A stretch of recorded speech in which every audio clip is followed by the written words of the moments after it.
মালদায় এলেন রাজ্য শিশু সুরক্ষা কমিশনের প্রতিনিধি দল। আজ সকালে বন্দে ভারত ট্রেনে করে মালদায় আসেন তারা।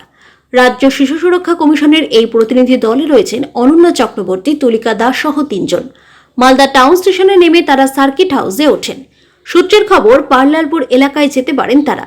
সেখানে ঘরছাড়াদের সঙ্গে কথা বলতে পারেন তারা। সেই সঙ্গে শুক্রবার মালদার কালিয়াচকে বোমা বিস্ফোরণে কয়েকজন শিশু আহত হয়েছিল, তাদের পরিবারের সঙ্গেও কথা বলতে পারেন এই প্রতিনিধি দলের সদস্যরা, এমনটাই জানা গিয়েছে।